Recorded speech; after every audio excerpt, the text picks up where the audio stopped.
What is going on, guys? In today's video I will show you the new best fire warrior build in Path of Exile 2 0.3 update. This setup is all about turning your warrior into a walking volcano by scaling ignite from massive slams and leaving entire packs of enemies burning in your footsteps. If you ever wanted a build that feels heavy, brutal and explosive all at once, then this is it. The heart of this build comes from three key skills: Volcanic Fissure, the Forge Hammer and the Stampede. Volcanic Fissure splits the ground open in a wave of lava, then the Forge Hammer lands a crashing blow that ignites even the tankiest targets, and Stampede finishes off by making every step you take rip the battlefield apart. Together they will give you an unmatched clear speed and boss damage that melts targets. What makes the build shine is setting enemies on fire. Because Ignite scales up the size of your hit, every massive slam you land will translate into a burn that continues to deal damage for several seconds. That means your Forge Hammer or the Volcanic Fissure is just not one hit. It's essentially gets stretched over several times, and the bigger impact, the bigger the burn. The bosses that might usually take ages to grind down will start melting away as you rotate through the skills. And another important thing to know is that while many melee builds were slowed down by the armor explosion nerf this patch, the Fire Warmbringer is still OP. Ignite scaling was not affected by those changes, which makes the setup stand out as most consistent and rewarding warrior build in the game right now. It's super strong for mapping, devastating for bosses, and it feels smooth for the leveling all the way into the red maps. And remember, if you wanna track this build, look up the best items, the skill trees and power of building, then check my link in the description.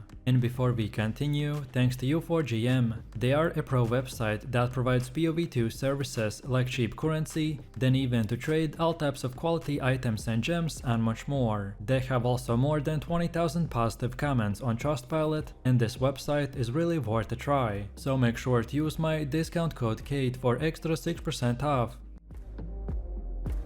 So let's break down the skill gems, and your main clearing tool is the Stampede. And honestly, this is one of the most fun melee skills in Path of Exile 2. Every step you take will proc fissures under your feet, and once you've linked it with the supports like the Crater and the branching fissures, it turns into a chain reaction of eruptions that wipe out monsters without you even needing to stop moving. The mapping feels incredible with this skill, because you're literally killing while stripping through the zones. For single target you've got a rotation that feels deliberate and powerful, and against rares or bosses you will start with Infernal Cry if you have access to it, because that weakens enemies and primes them for explosions. Then you slam them with the Forge Hammer, following up by the Volcanic Fissure, and finally you pop Ancestral Cry to boost your exerted attacks. From there we transition into the Stampede until the targets burn down. If you don't have the Ancestral Cry yet, then you can simply rely on the Infernal Cry to fill that slot, and you will see huge ignite damage rolling over time. Especially for tanky bosses, dropping a war banner before you start your rotation will add that extra push you need. And one quick tip here, keep your war banner at a low level. Leveling it up increases dexterity requirements without giving you much more power, so you actually save yourself some stat headaches by leaving it underleveled. It's still incredibly effective, but you don't need to overcommit points into dexterity just to keep it online. Then for supports, the first place that you want to invest your quality is the Stampede, since that's your main clearing skill and it scales beautifully with the early investment. When it comes to the Jevels, there are two things to look out for. The new unique The Jevel Heart of the Will is a game changer by giving you both maximum life on a kill and extra fire damage. Then for rare Jevels, aim for stats like the added rage on a hit, increased damage against enemies with the broken armor, and even the block chance for survival. These will scale your damage while also shoring up defenses, which is the perfect balance for a melee fire build. Then next up we have the passive tree, and you want to start at this section and move into the clusters that emphasize melee damage, slam effectiveness and the Warcry synergies. Since Ignite is our main damage source, so we prioritize the fire multipliers and burning damage nodes, making sure that every big hit we land translates into the sustained burning. Then physical to elemental conversion nodes are also key here, since they let us turn the raw strength into devastating fire output. Defenses are built directly into the progression, so maximum life scaling is everywhere, combined with strong investments into into the armor and endurance charges. Endurance charges aren't just for defenses, they also tie into the Warbringer synergies and empower your exerted attacks. This keeps you both tanky enough to stay in the melee range and consistent enough to deliver empowered blows every few seconds. The Warcry nodes are another cornerstone of the tree. The cooldown reduction and exerted attack bonus are critical, since our whole single target rotation relies on weaving the Warcry into the slams. By reducing cooldowns and increasing their effect, we make sure that our infernal and ancestral cries are always ready when we need them. There's also room here for scaling AoV, which feels fantastic with the skills like the volcanic fissure. Bigger coverage here mean faster map clearing, but it also ensures that your slams reliably ignite every enemy in a pack. Then now let's talk about the Ascendancy. As the name suggests, we're going full into the Warbringer, and the order that you pick your points will matter a lot. So first up is the Anvil's Weight. This gives your slams incredible upfront impact, by turning even your early game hits into the chunks of damage that feel significant. Then from there we move into the Renly's Raining, which buffs your Warcries and makes your exerted attacks much stronger. This is where the synergy with the Forge Hammer and the Volcanic Fissure will really start to shine. Then third, grab the Jade Heritage, which layers extra survivability onto the build by scaling armor and endurance effectiveness. This keeps you sturdy while you're deep into the melee combat. And finally, round this out with the Turtle Charm, which adds another layer of the damage reduction for the big incoming hits. Combining these 4 nodes will give you the perfect balance of the raw damage, ignite scaling, Warcry synergy and defenses. Next, let's shift gears and let's talk about the Atlas passive tree, because this is the place where you define your endgame grind. The Fire Warrior build will thrive in content with a high density, so we're going to lean hard into that.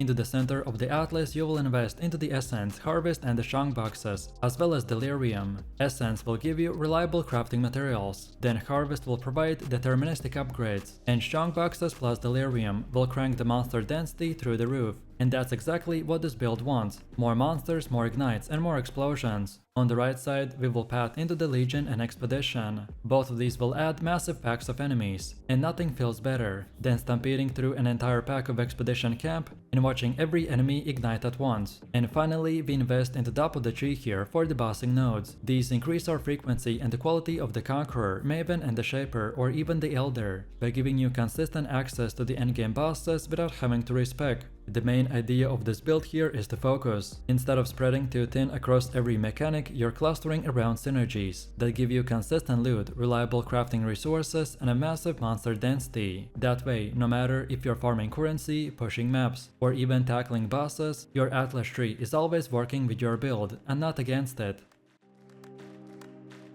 Then next up we have gear, and first and foremost you wanna cap your resistances. The fire, cold and lightning will need to hit at least 75% mark, because without it you're going to get deleted in the red maps. For your main weapon hand you wanna aim for the Solemn Maul. It is the perfect two-handed base for scaling those big ignite triggering hits. Then helmets like the Mask Great Helm and body armor like the Warlord Cuirass will provide the strength, spirit and resistances that you need, while the Bulwark Greaves will round out your defenses. Then for your offhand, the Swell Shield is absolutely critical. It adds survivability, the block chance, and synergizes perfectly with defensive layers of this build. Then for rings we should get the Amethyst Ring for resistances and damage scaling. Then for gloves, get the Valmits and the Rawhide Belt to provide that extra melee scaling, fire damage and the maximum life. Then on the amulet slot you wanna get the Gold Amulet, and make sure that you've got at least plus 35 Spirit Summer on your gear, so either way here or on your body armor. This one is required if you want your build to run smoothly. Then for affixes you wanna prioritize physical damage converted to fire, added fire damage, melee skill scaling, maximum life and the strength. On top of that you will want the Soul Core of the Deity rune on your gear and Iron runes on your weapons. These will push your damage into overdrive while keeping the defense very high.